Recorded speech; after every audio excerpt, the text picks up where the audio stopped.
اعوذ باللہ من الشیطان الرجیم بسم اللہ الرحمن الرحیم اللہم لک الحمد کما ینبغی لجلال وجہک ولعظیم سلطانک والصلاة والسلام علی سیدنا محمد الفاتح لما اغلق والخاتم لما سبق ناصر الحق بالحق والہادی الی صراطک المستقیم وعلی آلہ حق قدرہ ومقدارہ العظیم بسم اللہ الرحمن الرحیم ولما جاءہم کتاب من عند اللہ مصدق لما معہم وکانوا من قبل یستفتحون علی الذین کفروا فلما جاءہم ما عرفوا کفروا بہ فلعنۃ اللہ علی الکافرین بئس ما اشتروا بہ انفسہم ان یکفروا بما انزل اللہ بغیا ان ینزل اللہ من فضلہ علی من یشاء من عبادہ فباؤوا بغضب علی غضب وللکافرین عذاب مہین۔ ناصر صاحب، یہ جو آپ نے آیات مبارکہ تلاوت فرمائی، ان کا معنی بیان فرما دیں، ان کا کیا معنی ہے؟ معنی یہ ہے کہ ولما جاءہم کتاب، اور جب ان کے پاس آئی کتاب من عند اللہ، اللہ کی طرف سے، مصدق لما معہم، جو ان کے پاس تھا اس کی تصدیق کرنے والی، وکانوا من قبل یستفتحون علی الذین کفروا، اور اس سے پہلے یہ تھا کہ جب یہ لوگ کفار کے ساتھ جنگ کرتے، اور یہ حال پھر بنی اسرائیل کا بیان ہو رہا ہے کہ جب یہ بنی اسرائیل کفار کے ساتھ جنگ کرتے تو نبی آخر الزماں حضرت سیدنا محمد مصطفیٰ علیہ السلام کے وسیلے سے دعا مانگتے تھے کہ یا اللہ ان کے وسیلے سے ہمیں فتح عطا فرما۔ یستفتحون، فتح چاہتے تھے، ٹھیک ہے، وکانوا من قبل، اس سے پہلے یستفتحون، فتح چاہتے تھے ان پر جنہوں نے کفر کیا، یعنی کفار کے مقابلے میں اسی کے وسیلے سے فتح چاہتے تھے۔ فلما، پس جب جاءہم، ان کے پاس آیا کیا، ما عرفو، جسے وہ جانتے تھے، کفروا بہ، تو اس سے انکار کر دیا۔ جب وہ ان کے پاس آیا جسے وہ جانتے تھے، جسے خوب واقف تھے، اس سے انکار کر دی۔ فلعنۃ اللہ علی الکافرین، تو پس ان انکار کرنے والوں پر اللہ تعالیٰ کی لعنت ہو۔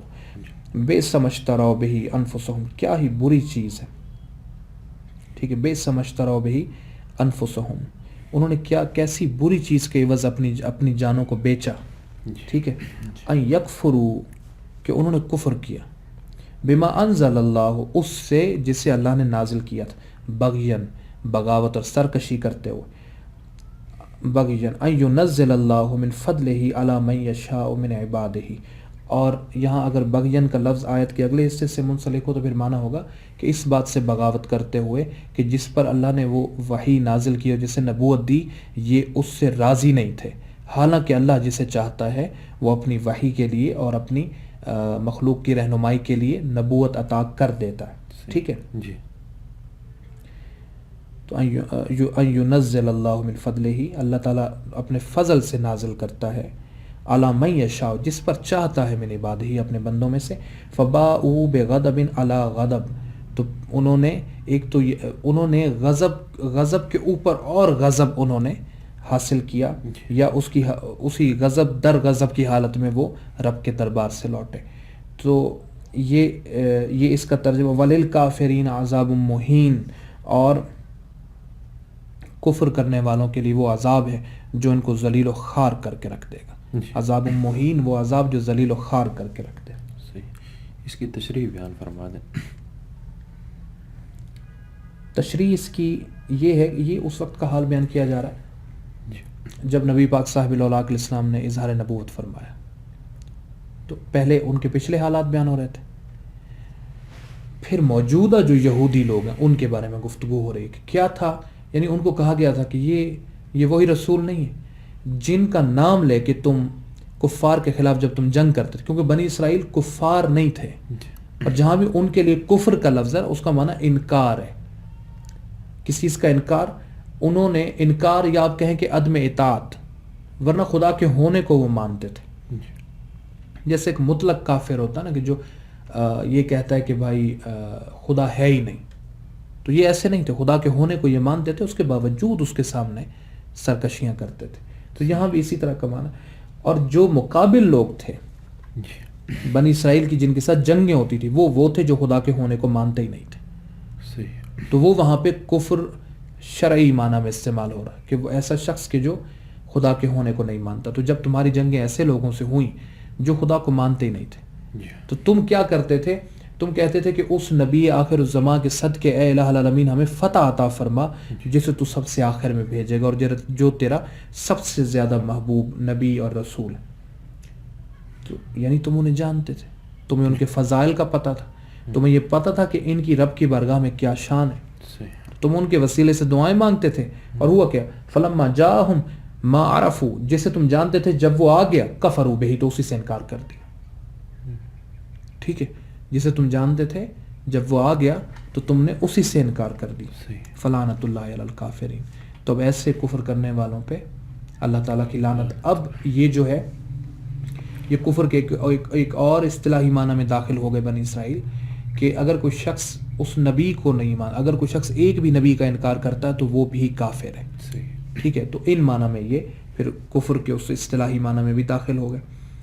تو انہوں نے انکار کر دیا اور اللہ تعالیٰ فرماتے بے سمجھترا بہی انفسہم, جس کے سبب انہوں نے اپنی جانوں کو بیچا, ٹھیک ہے, یا خریدا, یا اپنی جانیں دے کے جو چیز انہوں نے خریدی, یعنی جانیں دیں اور کفر خریدا.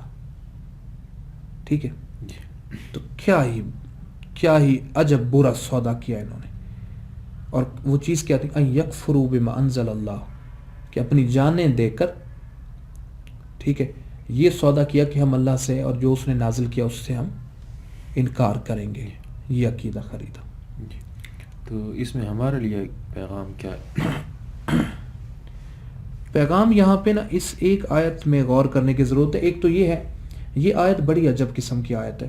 اس آیت میں ہمیں ایک حیران کن چیز سمجھائی جا رہی ہے کہ انسان پہ وہ وقت بھی آتا ہے جب وہ حق کو جانتا ہے اور جان بوجھ کے اس کا انکار کر دیتا ہے. انسان اگر اپنی ذلت اور ڈھٹائی پہ آ جائے تو وہ کیا کرتا ہے, حق کو جانتا ہے وہ, اس کے باوجود وہ اس کا انکار کر دیتا ہے. تو جب وہ اس کا انکار کرتا ہے تو پھر یہ بات رب ذوالجلال کو بہت ناپسند ہے.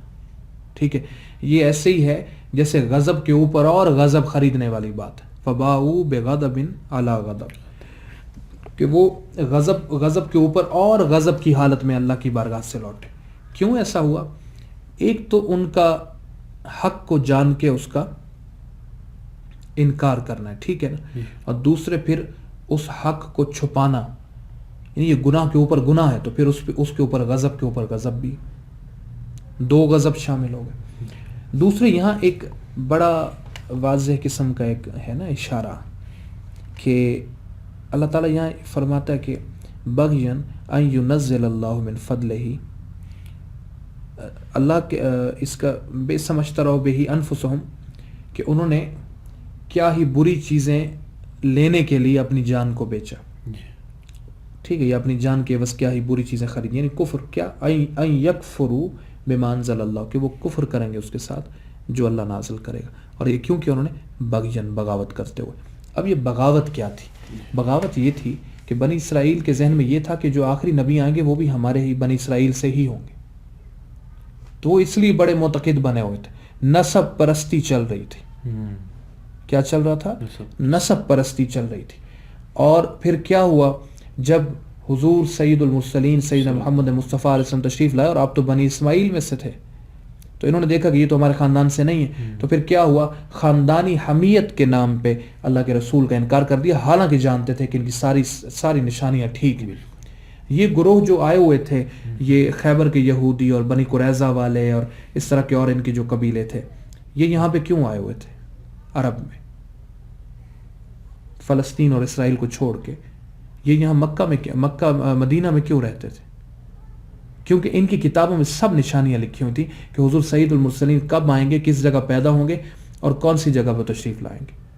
ان کے ذہن میں یہ تھا کہ اگر ہم وہاں جو جگہ ہیں جہاں پہ انہوں نے پیدا ہونا ہے تو ہم یہودی وہاں پہ جائیں گے تو پھر وہ وہاں پہ پیدا ہوں گے, کیونکہ انہوں نے آنا تو ہم ہی سے ہے.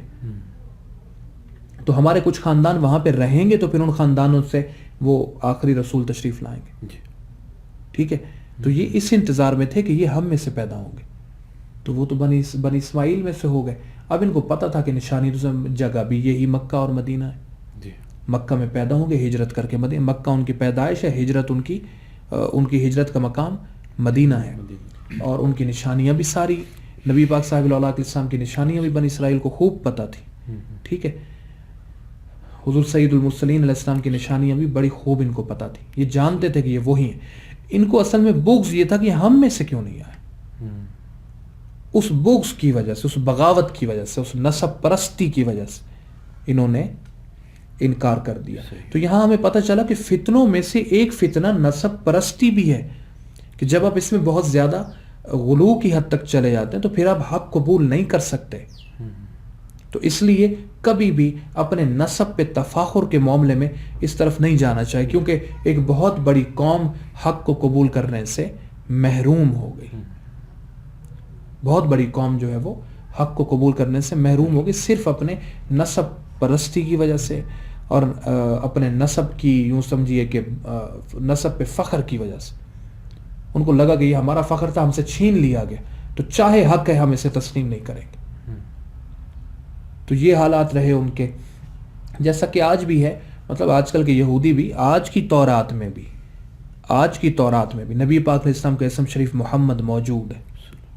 آج کے یہودی بھی جانتے، ان کو بھی پتہ ہے کہ یہ آخری نبی ہیں اور یہ وہی ہیں جن کا ہم سے وعدہ کیا گیا تھا کہ یہ تشریف لائیں گے. لیکن آج بھی وہ اسی جگہ پہ ڈٹے ہوئے ہیں. وہ آج بھی یہ کہتے ہیں کہ بھائی ٹھیک ہے، وہ ہمارے نبی نہیں ہیں، ہمارے نبی تو موسیٰ علیہ السلام ہے، وہ جو ہے نا عرب کے نبی ہیں. وہ یہ بات کہہ کے ٹال دیتے ہیں، حالانکہ وہ اس بات کو تسلیم، حالانکہ جانتے ہیں کہ جو آخری نبی آنے تھے وہ پوری بشریت کے نبی ہونے تھے وہ، مگر ان کی نسب پرستی نے انہیں یوں سمجھیے کہ حق قبول کرنے سے روک دیا. اور یہ بات ہمیں بتا کے ہمیں سمجھایا جا رہا کہ تم اپنے نسب کے پیچھے مت پڑ جانا. ٹھیک ہے نا. ہمارے ہاں بھی یہ چلتا، ہمارے ہاں بھی مطلب قوانین کے اپنے یوں سمجھیے کہ غرور ہیں. ٹھیک ہے، میں پٹھان ہوں تو میں کہوں گا کہ بھائی اور کوئی قوم کچھ بھی نہیں. ٹھیک ہے، جو چودھری ہے تو وہ کہے گا کہ بھائی اس پورے پاکستان اور ان ایریوں کے پنجاب میں تو ہم سردار ہیں. جو بلوچ کہے گا تو وہ کہے گا میں بلوچستان کا سردار ہوں. ٹھیک ہے، تو پھر اس نے ہمیں توڑا کیسے، اس نے ہمیں تباہ کیسے کیا، اور آج ہماری حالت کیا ہے. ہم قوموں کے بیچ میں کھڑے ہو کے ہم بات کریں، ہماری سنتا کوئی نہیں. ہم اپنے ملک میں اپنی آزادی سے پالیسی نہیں بنا سکتے. اور کیا ہے، قرآن ہمیں پہلے بتا چکا تھا کہ آپس میں یہ کام مت کرنا. ان لوگوں نے کیا، وہ اتنے بڑے اجر سے محروم ہو گئے. اندازہ کرو، اگر وہ جیسے عبداللہ بن سلام نبی پاک علیہ السلام کے صحابی بھی ہیں اور یہ بنی اسرائیل سے تھے اور یہ ایمان لے آئے. اب بعد میں جتنے بڑے اولیاء آتے رہے اور جتنے بڑے لوگ آتے رہے، عبداللہ بن سلام کوئی نہیں ہو سکتا. ان کو جو شرف اللہ نے دیا صحابیت کا، اس کا مقابلہ کوئی ولی نہیں کر سکتا، چاہے جتنا بڑا کیوں نہ آ جائے. اس شرف سے محروم ہو گئے اور اس معرفت سے، صحابہ کرام کی معرفت بڑا ایک عجب قسم کا معاملہ ہے. تو اس سے محروم ہو گئے، بہت بڑی دولت سے، اور پھر آخرت کا عذاب اپنے سر لیا صرف نسب پرستی کی وجہ سے. تو اگر کہیں تو اس میں ایک ہمارے سامنے یہ بہت بڑا درس ہے، اور اس کو بڑا واضح قسم کا درس کہ تم جب بھی نسب پرستی کے پیچھے پڑو گے تب تم حق سے محروم رہو گے. پیغام اس میں یہ ہے ہمارے لیے. اللہ تعالیٰ قرآن مجید کے ظاہر سے ہمارے ظاہر کو، اور قرآن مجید کے باطن سے ہمارے باطن کو، اور اس کی حقیقتوں سے ہمارے حقائق کو منور فرمائے. وآخر دعوانا الحمد للہ رب العالمین.